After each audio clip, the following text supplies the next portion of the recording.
At 37 years old, Jiden considered his life a stable, well-managed ledger. As a senior accounting director for Marathon Oil in Houston, he earned a respectable $132,000 a year, a salary built on a decade of meticulous work, late nights during quarterly closings, and an unwavering belief in the quiet dignity of numbers. Numbers didn't lie. They didn't have moods. They simply were. His life, however, was a different story. The devastating situation didn't arrive with a bang, but with the silent, cruel glow of a phone screen at 6:47 a.m. on a Thursday morning. He was standing in the kitchen of their leased Montrose apartment, a space that always felt more like a stage set for his wife Zaria's life than a home for theirs. The rent was a staggering $350 a month, a figure that made the practical accountant in him flinch every time the automatic payment went through.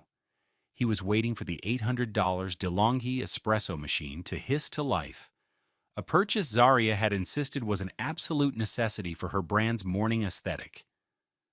Jiden just wanted a simple cup of coffee from his old $40 Mr. Coffee machine, which was now relegated to a dusty corner of the pantry in his premarital bungalow in the Heights, a house he owned outright, a fact Zaria found quaintly irrelevant.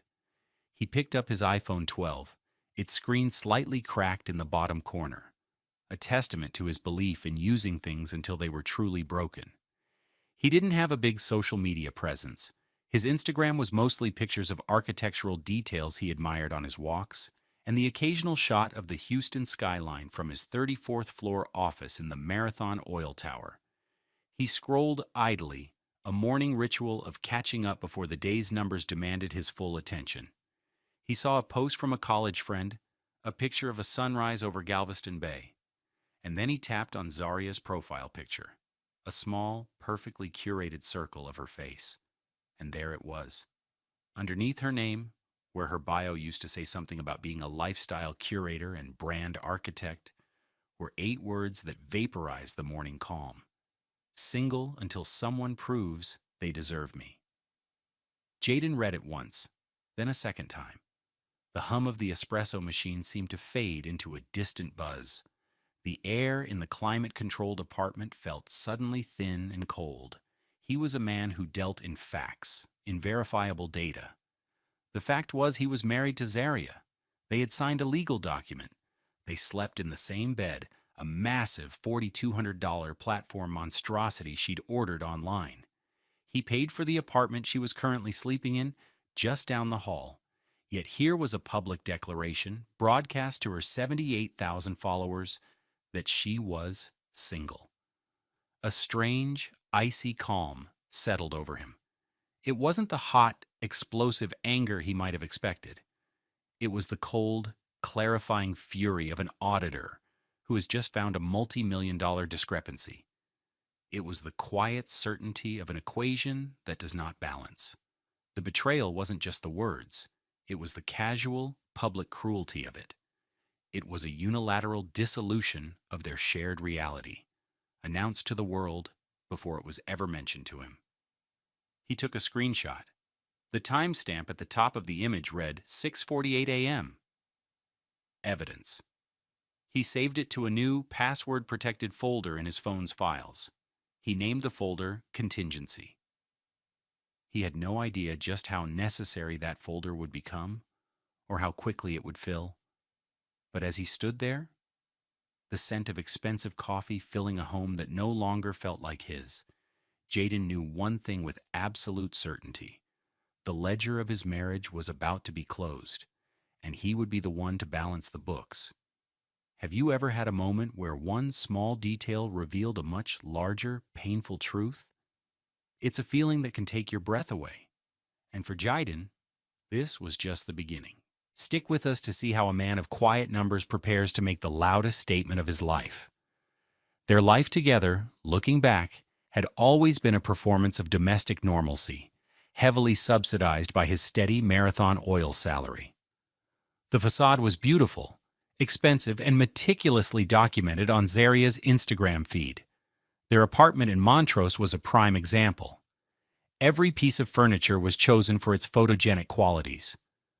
The deep green velvet sofa, a $3,800 piece from West Elm, was perpetually adorned with throw pillows that changed with the seasons, each set costing upwards of $300. It looked comfortable, but it was stiff and unwelcoming, more of a prop than a place to rest.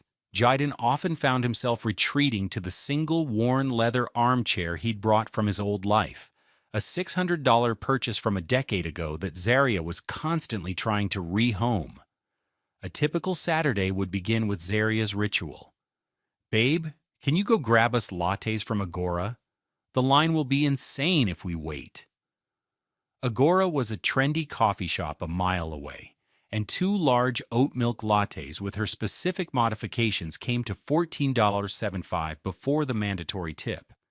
He would go, of course, driving his 2015 Honda Accord with 112,000 miles on it, a car he'd paid off years ago. He'd park it down the street from the parade of white BMW 3 Series and black Teslas, feeling like a visitor in his own neighborhood.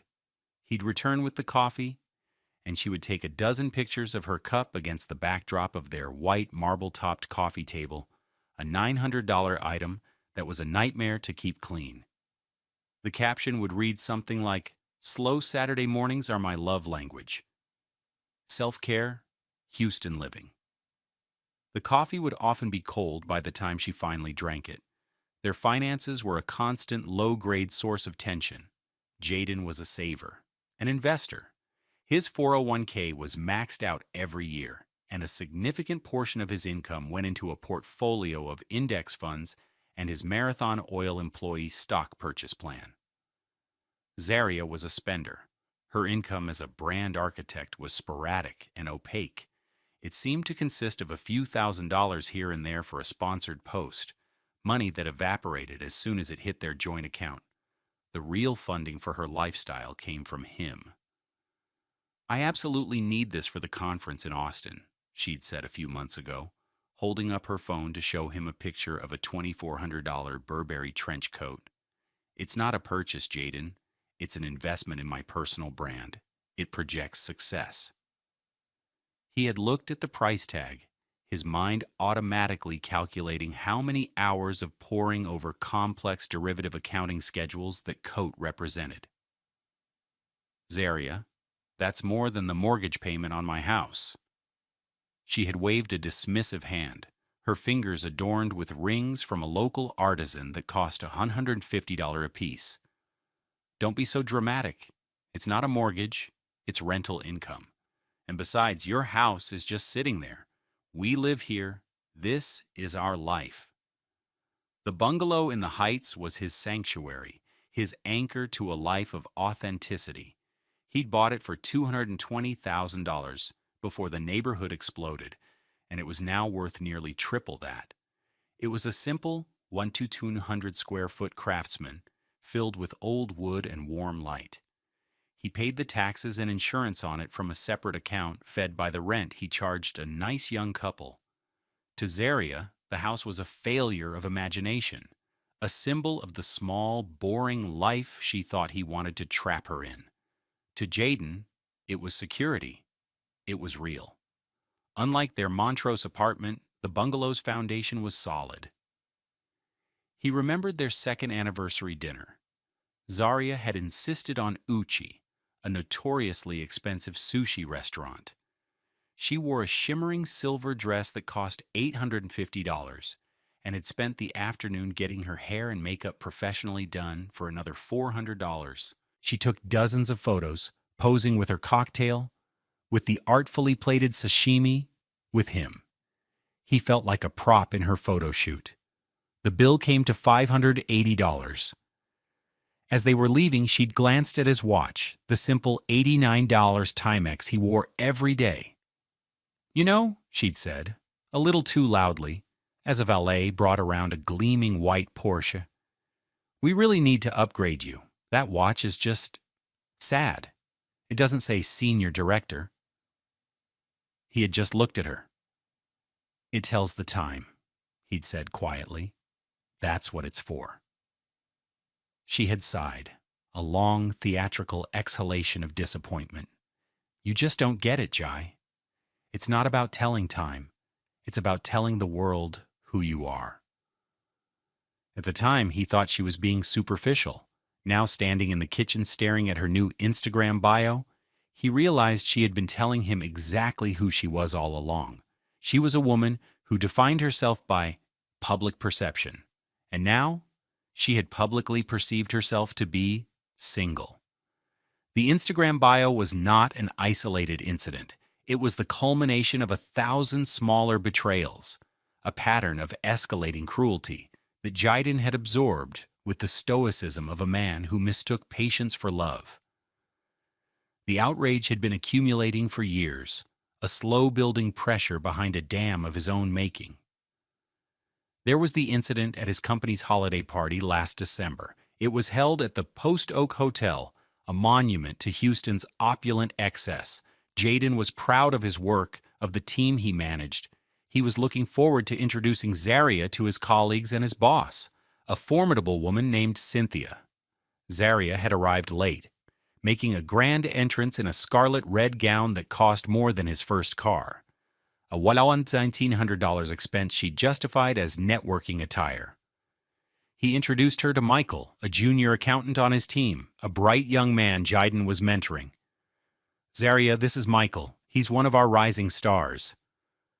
Zaria had given Michael a brief, dismissive glance, her eyes sweeping over his simple, off-the-rack suit from Dillard's, probably a $300 purchase. "Oh, an accountant?" she'd said, her voice dripping with condescension. She then turned back to Jaiden, completely ignoring Michael. "Darling, can you get me a glass of the Veuve? Not the Prosecco they're passing around. The real stuff." She'd then walked away to mingle with a group of senior executives' wives, leaving Jaiden and a mortified Michael standing in silence. The humiliation was sharp and public. He had spent the rest of the evening apologizing with his eyes to his team, his wife's casual cruelty reflecting on him. Then there were the financial cuts, not to her spending, but to his. He had a passion for restoring old furniture, a hobby he pursued in the garage of his Heights bungalow. He found a beautiful, dilapidated, mid-century modern credenza at a thrift store for $75. He was excited, explaining to Zaria how he was going to strip it, sand it, and bring the walnut wood back to life. He estimated the supplies, the stripper, stains, and new hardware would cost about $200. $200? She had scoffed, looking up from her iPad where she was scrolling through a $5,000 Chanel bag. "On that dusty old thing? Jaiden, that's ridiculous. We have a budget." This was the same week she had spent $600 on a series of lymphatic drainage massages that she saw an influencer promoting. He had pointed this out. Her response was cold and immediate. "That's for my wellness, which is connected to my work. Your little hobby is just making more clutter for that house you're so obsessed with. It's not the same." He never bought the supplies. The credenza sat in the garage, a monument to his forfeited joy. The cruelty became more personal, more targeted at his very identity. He was a quiet man. He found comfort in order, in solitude, in the gentle rhythm of his predictable life. Zaria saw these traits not as strengths, but as deficiencies. One evening, a few months before the Instagram incident, they were at a dinner party with her friends in a cavernous River Oaks mansion. The host was the heir to an oil services fortune, and the air was thick with the scent of money and smug self-satisfaction. The conversation was loud, performative, and utterly exhausting. Jaiden mostly listened, adding a polite comment here and there. On the car ride home, in her leased $68,000 BMW X5 that he co-signed for and made the $950 monthly payments on, the silence was heavy. Finally, she spoke, her voice sharp as broken glass. "You were so awkward tonight, Jaiden. It was embarrassing." He was taken aback. "What are you talking about? I was being polite. You were a ghost, she shot back. You just sat there. My friends were asking me if you were okay. David, the host, he asked if you ever talk. Do you know how that makes me look? It makes me look like I'm married to some boring, invisible man. I'm not an entertainer, Zaria. I'm an accountant.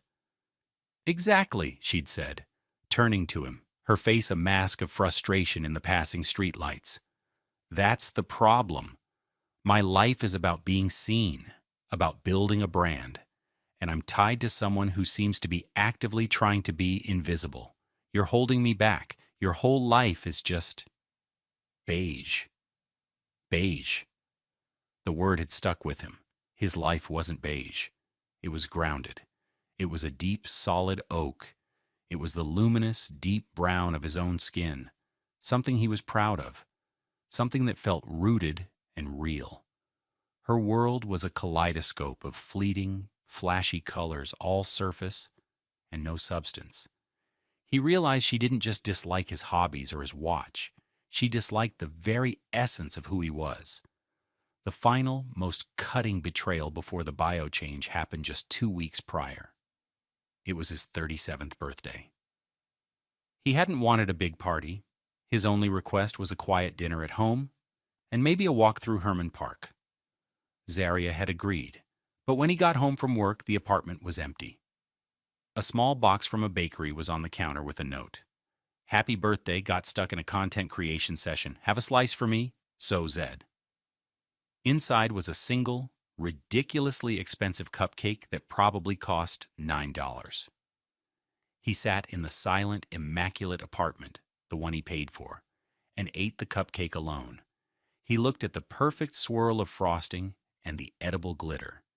It was a perfect prop for an Instagram story. It was a hollow, meaningless gesture. Later that night, he saw her posts. She wasn't in a content creation session. She was out with her friends at a new rooftop bar in the Galleria area, laughing and raising glasses of champagne in a series of brightly lit videos. She hadn't even bothered to invent a plausible lie. She simply hadn't cared enough to. He had felt a profound sadness then, a deep, aching loneliness. But now, looking at the screenshot on his phone, the sadness was gone. It had been burned away by the cold, clean fire of outrage. Every dismissive comment, every extravagant purchase, every public humiliation, every quiet act of cruelty had been a deposit into an account of resentment. Her Instagram bio wasn't the beginning of the betrayal. It was just the final, public withdrawal, and it had overdrawn their account for good. The discovery was a moment of crystalline, unwelcome clarity. It happened at precisely 6:47 a.m. on Thursday, May 12th. The sun wasn't fully up, casting long, soft shadows across the polished concrete floors of the Montrose apartment. The air hummed with the low thrum of the Sub-Zero refrigerator, a $14,000 appliance that Zaria had claimed was non-negotiable. Jaden stood barefoot on the cool floor, the texture a familiar morning sensation. He was wearing a simple pair of gray cotton shorts and an old t-shirt from a 5K race he'd run years ago.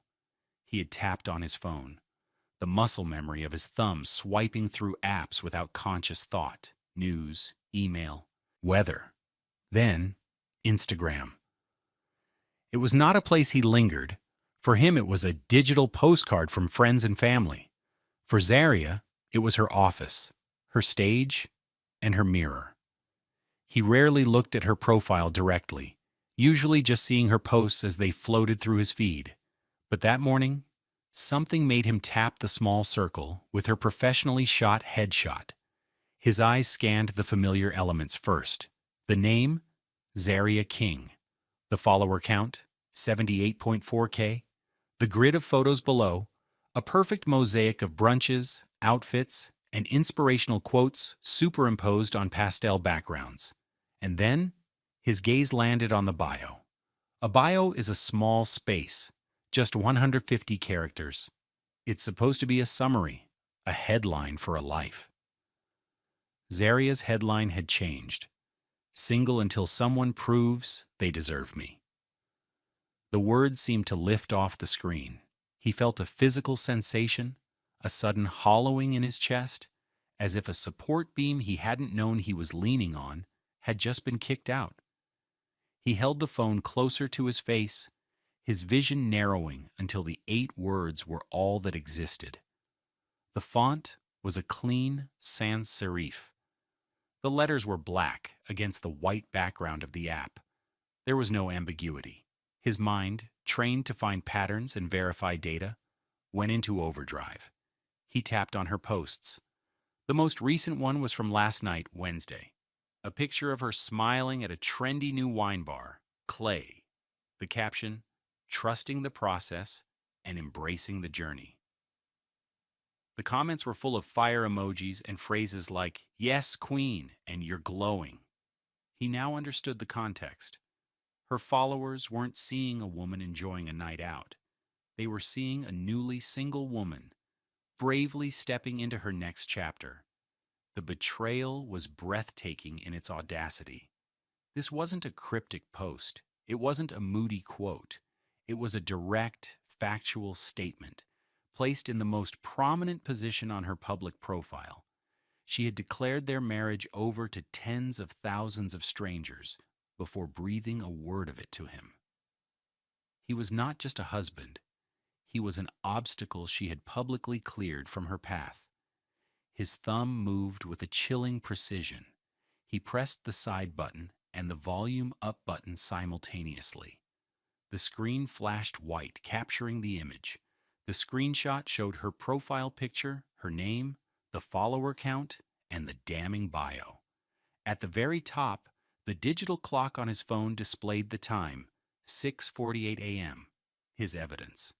He swiped to his home screen, opened the Files app, and created the contingency folder. He moved the screenshot into it. It was the first document in what he knew would become a comprehensive file. The DeLonghi machine behind him hissed loudly, signaling it was ready.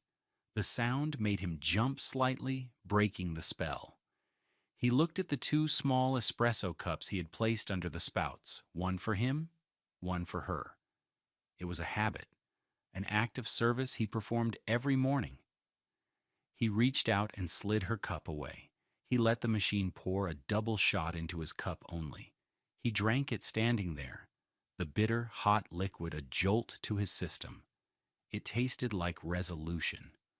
The cold, quiet fury inside him was beginning to solidify into a plan. He was a man of numbers, a man of process. And he knew, with a certainty that settled deep in his bones, that a formal process was about to begin. The discovery was complete. The planning phase had just commenced. By 8:15 a.m., Jiden was not spiraling. He was strategizing. He sat not in his office at the Marathon Tower, but at the small, sturdy oak desk in the spare bedroom of his Heights bungalow. He had driven there instinctively after leaving the Montrose apartment, needing the solid ground of a place that was unequivocally his. The air in the bungalow smelled of old wood, lemon polish, and faint, lingering traces of the life he'd lived before Zaria. It smelled like peace. He bypassed the flashy law firms with billboards on the 610 loop. He needed precision, not performance. His search for best divorce attorney Houston premarital assets led him to a name, Eleanor Vance. Her office was in a discreet building in the Greenway Plaza area. Her bio was terse and effective, 25 years in family law, specializing in high net worth individuals and complex asset division. Her hourly rate was listed on her firm's transparent website, $950 per hour. Jiden didn't flinch. This was not an expense. It was an investment in his future. He called her office. The paralegal who answered was professional and calm. Jiden stated his situation with the same dispassionate clarity he would use to describe a financial report. My wife has made a public declaration on social media that she is single. We are still legally married. I have premarital assets I need to protect. I would like to schedule a consultation with Ms. Vance as soon as possible. There was a pause, then, Ms. Vance has a cancellation at 11 a.m. today. Can you make it? Yes, Jaden said. I'll be there. He spent the next 2 hours preparing for the meeting like he would for a corporate audit. He logged into his personal accounts. He created a spreadsheet, column A, assets, row 1, Heights Bungalow. Purchase price, $220,000, 2010. Current estimated value, $650,000. Status, premarital, solely owned. Row 2, Marathon Oil, 401k. Current value, $482,190. Contribution started, 2012. Marriage date, 2019. He highlighted the portion accrued since the marriage. Row 3, Marathon Oil Employee Stock Options. Vested value, $115,000. Status, company benefit tied to his employment. Row 4, Personal Brokerage Account. Current value, $213,450. Status, premarital, solely owned. Row 5, 2015 Honda Accord, Kelly Blue Book, value, $11,500. Status, premarital, solely owned. Column B, joint assets and liabilities. Row 1, joint checking account. Current balance, $14,231. His last direct deposit of $3,800 had just cleared. Row 2, joint savings account. Current balance, $3,780, intended for emergencies. Row 3, Montrose apartment lease, monthly rent, $350. Lease ends in 4 months. Both names on lease, but payments auto-drafted from the joint account funded by him. Row 4, BMW X5 lease. Monthly payment, $950, co-signed by him, 22 months remaining. Row 5, joint credit card. Current balance, $8,945. Recent charges included $600 for a spa package and $1,200 from Neiman Marcus. He printed the spreadsheet along with 3 months of bank statements and his original deed to the bungalow. He put them in a crisp manila folder. Then, he opened his phone and emailed the screenshot of Zaria's Instagram bio to himself, printing that as well. It was Exhibit A. At 10:55 a.m., he walked into Eleanor Vance's office. She was a black woman in her late 50s, with sharp, intelligent eyes, and her natural hair styled in elegant, silver-streaked twists.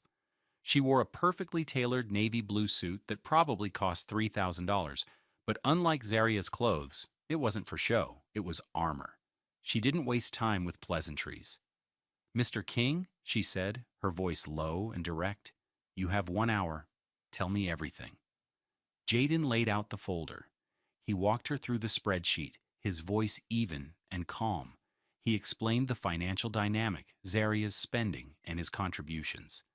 He finished by sliding the printout of the Instagram bio across the polished mahogany desk. Eleanor looked at it, her expression unreadable. She then looked back at him. "She posted this publicly? To 78,000 people?"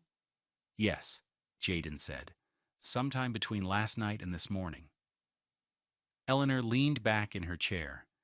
In Texas, adultery can be a factor in asset division, but this is interesting. It's a public repudiation of the marriage. It establishes a de facto end date in the court of public opinion. It shows intent. This is very, very useful. She leaned forward again, her focus absolute. "Here is what we are going to do. First, you will do nothing. You will not confront her. You will not text her, call her, or mention that you have seen this. You will go home and act as if it is a normal Thursday. Is that understood?" "Yes." "Second, I will have a petition for divorce drafted by the end of the day. We will file it first thing tomorrow morning. We file first. We control the narrative. Third, I will file an immediate motion for a temporary restraining order, not against her personally, but against the community assets. It will freeze the joint accounts as of tomorrow morning. She will not be able to drain them." She paused, looking at him intently. "This last part is a strategic choice, and it is yours to make. Her bio is a public statement. You have the right to respond publicly. A simple, factual comment. It would create a public record of your acknowledgement of her statement. It could be seen as inflammatory, but it could also lock her into the narrative she herself has created. It's aggressive.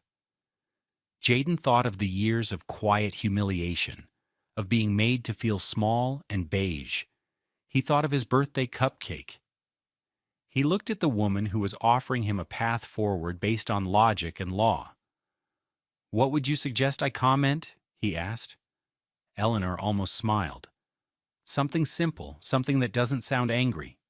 Something almost polite." She thought for a second. "How about good luck? Your husband."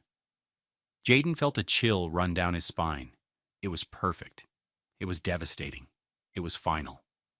"That's what I'll do," he said. The plan was no longer just a thought. It was a sequence of executable actions. The meeting cost him $950, and it was the best money he had ever spent. The hours between the lawyer's office and the strike were a masterclass in strategic restraint. Jaden had to inhabit his life for one more afternoon, playing the part of the dutiful husband while the architecture of their marriage was being dismantled by a team of legal professionals. Every normal interaction was a lie, a scene played out against a backdrop of chilling, dramatic irony. He returned to the Montrose apartment at 5:30 p.m., his usual time. He walked in, the expensive staged space, feeling alien and hostile. Zaria was in the living room, on a video call on her laptop. She was laughing, her voice bright and performative. She was wearing a silk blouse that he knew cost $450 because he'd seen the credit card alert. Her hair was perfect, her makeup flawless. She was the image of a woman thriving. She saw him and waved a quick, dismissive hand, mouthing, "Hey, babe," before turning back to her screen. "No, girl, you have to be ruthless about editing your life," she said into the camera. "If it's not serving your highest self, you have to let it go. No apologies." Jaden stood in the doorway, his briefcase in hand. The irony was so thick he could taste it.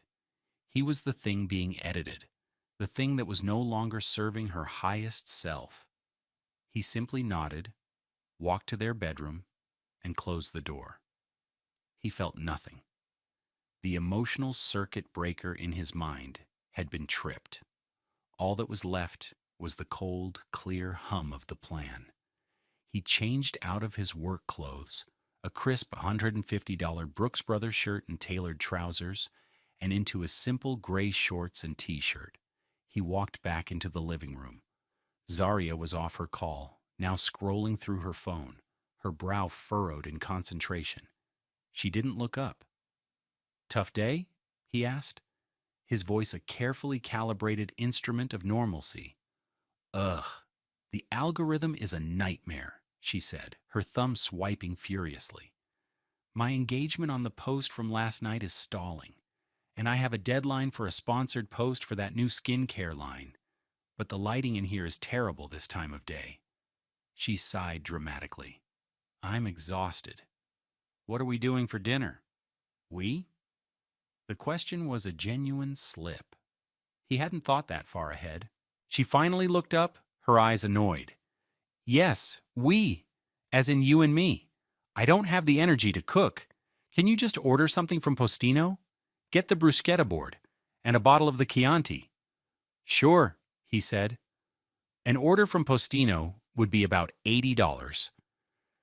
He used his personal credit card, not the joint one. It was a small, silent act of separation. While he was placing the order online, she stood up and stretched. "I'm going to take a quick shower. The day has just been so draining," she said, walking toward the bedroom. As she passed him, she patted his shoulder absently. "Thanks for handling dinner, babe. You're the best." The casual, unthinking affection was more grotesque than any insult. He watched her walk away, the silk of her expensive blouse shimmering under the recessed lighting. He felt like a scientist observing a specimen, a creature so wrapped up in its own world it was oblivious to the changing environment that would soon make its survival impossible. An hour later, they sat at their fat ambititin $100 dining table, eating the bruschetta. Zaria was on her phone again, taking a picture of her plate. The artichoke one is just so photogenic, she murmured, tapping a filter onto the image. She posted it to her Instagram story. He knew her 78,000 followers would see it. They would see her, the newly single woman, eating a lovely dinner. He wondered what they would think. Would they assume she was on a date? That this was part of her journey to find someone who deserved her? She took a bite of toast, chewing thoughtfully. I think I need to go to Marfa for a few days, she announced. For a creative reset. The landscape there is so inspiring. It would be amazing content. Just me and the open road. Sounds expensive, Jaden said, the words out before he could stop them. It was the old script, the familiar dance of his pragmatism versus her ambition. She rolled her eyes. It's for my work, Jaden. How many times do we have to have this conversation? It would be an investment. Maybe a 4-day trip. The hotel is only like $500 a night. A $2,000 trip plus food, gas, and shopping. At least $3,500. An investment. He looked at her. This woman he had once loved and felt an astonishing sense of distance. She was a stranger talking about spending his money on a fantasy life he had no part in. A life built on the premise that he didn't exist. Okay, he said, his voice flat. He took a sip of the $40 Chianti. It tasted like ash. He was playing dumb, but the act was wearing thin. The final scene of this absurd play was about to begin, and he was ready for the curtain to fall. He just had to get through the next few hours. The strike was not an act of passion. It was a calculated, strategic execution, delivered with the quiet precision of a surgeon making a final, decisive incision. It happened at 2:15 p.m. on Friday, May 13th. Jaden was at his desk on the 34th floor of the Marathon Oil Tower. Below him, the city of Houston sprawled out, a vast grid of commerce and life. The glass walls of his office gave him a feeling of detached perspective, of seeing the whole board. His lawyer, Eleanor Vance, had confirmed everything was in place. The divorce petition had been filed with the Harris County Courthouse at 9:02 a.m. The motion to freeze their community assets had been granted by a judge at 11:30 a.m. The bank would process the order by the end of the business day. A process server had been dispatched with the papers and was scheduled to arrive at the Montrose apartment on Monday morning. All the pieces were in position. All that was left was his move. He had spent the day in back-to-back meetings, his focus absolute. He dissected quarterly revenue projections and analyzed risk mitigation strategies with his team. No one would have guessed that his personal life was undergoing a controlled demolition. He was calm, focused, and effective. He was the man they had always known him to be. The beige man. The invisible man. At 2:14 p.m., he finished a call, swiveled his $1,200 Herman Miller chair to face the window, and opened his personal laptop, not his company one. He navigated to Instagram. He typed Zaria's name into the search bar. Her profile appeared, unchanged. The bio was still there, a digital monument to her hubris. Single, until someone proves they deserve me. 78 Forest 12 followers. He clicked on the little speech bubble icon to leave a comment on her most recent post, the one from the wine bar. The comment section was a sea of fawning praise. So proud of you for choosing yourself. You are an icon. This is the energy we all need. They were cheering for a narrative they didn't understand, celebrating a fiction. His fingers moved over the keyboard. He typed the words Eleanor Vance had suggested, the phrase that had echoed in his mind for the past 24 hours. It was simple. It was factual. It was devastating. Good luck. He paused.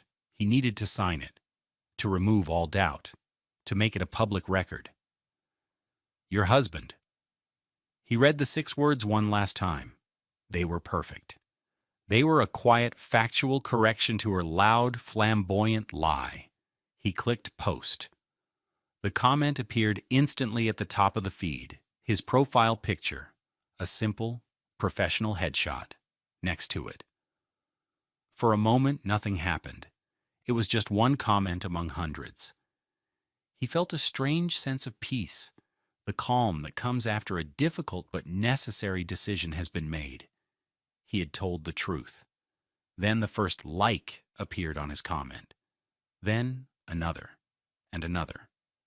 It was like watching the first few drops of rain before a torrential downpour. He refreshed the page. His comment now had 50 likes. A reply appeared beneath it. OMG? Another? Wait, what? He closed the laptop. He stood up and walked over to the window, looking down at the intricate network of highways below, cars moving like blood cells through the city's arteries. He had just injected a single, potent truth into the system. Now he just had to watch it work. He didn't look at his phone for the rest of the afternoon. He didn't need to. He could feel the vibrations of the digital world even from his silent office. At 4:45 p.m., his desk phone rang. It was the receptionist from the lobby. "Mr. King? Your wife is here. She seems insistent on seeing you." Jaiden's heart did not race. His voice was even. "Please inform her that I am in a meeting and cannot be disturbed. You can also inform her that any and all future communication must go through my attorney, Eleanor Vance. Thank you." He hung up. He knew Zaria would not have access to the Marathon Oil executive floors. The security was airtight. She was locked out, just as she was about to be locked out of the life he had provided. A few minutes later, his cell phone, which he'd placed face down on his desk, began to vibrate incessantly. A text message, then another, then a call, which he ignored, then a string of texts. He didn't read them yet. He didn't have to. He could imagine the tone, the progression from confusion to outrage to panic. At 5:01, he packed his briefcase, took the elevator down to the parking garage, and got into his paid-for Honda Accord. As he drove out onto the street, he saw her. She was standing on the curb, her face a storm of fury, her perfect makeup unable to conceal the rage in her eyes. She was shouting into her phone, probably leaving him a voicemail. She was still wearing the $450 silk blouse. He drove past without looking at her, his expression placid. He turned right, heading not towards the trendy chaos of Montrose, but towards the quiet, tree-lined streets of the Heights. He was going home. The strike was over. The fallout was just beginning. The consequences cascaded with the brutal, impersonal efficiency of a market correction. Zaria's world, built on a foundation of his income and public perception, crumbled not all at once, but piece by painful piece. Jaiden witnessed it not with glee, but with the detached finality of an auditor signing off on a liquidation. The social collapse. The first pillar to fall was her social standing. His comment, "Good luck, your husband," had gone nuclear. By Saturday morning, it had over 4,700 likes and had been screenshotted and shared across every social media platform. It was on Twitter, on Facebook gossip groups, on Reddit's Osh R's relationships. The narrative she had so carefully crafted, that of a woman bravely choosing herself, was shattered. The new narrative was stark and far less flattering. She was a wife who had publicly disrespected her husband and been coldly, publicly called out on it. Her comment section became a war zone. The fawning praise was drowned out by a tsunami of criticism. The audacity to post that while you're still married. He paid for the wine in this picture, didn't he? This is what happens when you think Instagram is real life. Her influencer friends, who lived and died by public opinion, began to distance themselves. The effusive comments stopped. The tags in their stories ceased. They didn't want to be associated with the messy, negative attention. Zaria, who had curated a life of being seen, was suddenly invisible to the very people whose validation she craved. Her brand, which was her only real asset, was now toxic. The financial freeze. The second pillar fell at approximately 9 a.m. on Monday morning. Zaria was at her favorite coffee shop, Agora, attempting to project an air of unbothered elegance. She tried to pay for her $7.25 oat milk latte with the joint debit card. It was declined. Confused and annoyed, she tried the joint credit card. Declined. The barista, a young man with a nose ring, looked at her with pity. She paid with the last $10 bill in her wallet and fled, her face burning with humiliation. The temporary restraining order on their community assets had taken effect. The joint checking account with its $14,231 balance was frozen. The joint credit card with its $15,000 limit was canceled. Her primary source of funding had been severed at the root. The BMW X5 she drove was leased in both their names, but the $950 monthly payment was auto-drafted from the now frozen account. The next payment was due in a week. It would be missed. The repossession process would begin automatically. Her frantic messages from Friday had escalated over the weekend into a series of voicemails, each one a different stage of grief and panic. Voicemail 1, Friday, 5:10 p.m. Jaden, what the hell was that? You're embarrassing me. You need to delete that comment right now. Call me. Tone, angry, demanding. Voicemail 2, Friday, 9:30 p.m. Okay, I don't know what's going on, but you're acting insane. People are sending me the most horrible messages. You did this. You need to fix it. Post a clarification or something. Say it was a joke. Tone, pleading, manipulative. Voicemail 3, Saturday, 11 a.m. Jaden, please, just talk to me. I don't understand. I was just expressing myself. It wasn't that serious. Why are you doing this to me? Tone, crying, confused. Voicemail 4, Monday, 9:15 a.m. My cards were declined. Jaden, what did you do? I can't buy coffee. I can't buy anything. You can't just cut me off. I have bills. My car. You turn my money back on right now. Tone, panicked, hysterical. Jaden listened to each one, his expression unchanged. He saved them to the contingency folder. They were evidence of her state of mind, of her financial expectations. They were for Eleanor Vance. The legal reckoning, the third and most solid pillar, collapsed at 10:30 a.m. on Monday. A nondescript man in a polo shirt knocked on the door of the Montrose apartment. When Zaria answered, annoyed and distracted, he simply asked, "Are you Zaria King?" When she confirmed, he handed her a thick envelope and said, "You've been served." Inside were the divorce papers, the petition, the motion freezing the assets, a formal offer of settlement drafted by Eleanor. It was generous but firm. It offered her nothing of his premarital assets, not the Heights bungalow, not his 401k, not his brokerage account. It offered to let her out of the apartment and car lease without penalty, provided she vacated by the end of the month.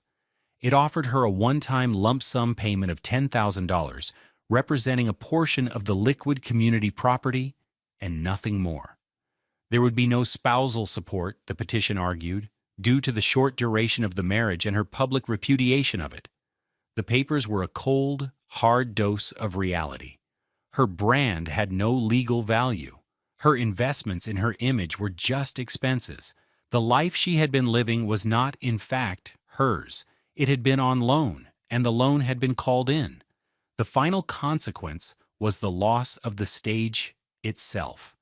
Without his income, she could not afford the $150 rent on the Montrose apartment. She couldn't afford the $950 car payment. She couldn't afford the $80 dinners from Postino or the $1,100 gowns. The entire curated aesthetic of her life was about to be repossessed. She was a lifestyle influencer with no lifestyle. She was a brand architect whose own brand was in ruins. She had publicly declared herself single, and Jaden, with the help of the Texas legal system, was simply making it a reality. 6 months later, the Houston sun streamed through the large, original windows of the Heights bungalow. The light illuminated the swirling grain of the newly restored mid-century modern credenza that stood against the main wall of the living room. Jaden had finally bought the supplies, the good stuff, not the cheap alternatives. The project had taken him 3 weekends of patient, focused work. Stripping away the old, cracked varnish had felt symbolic.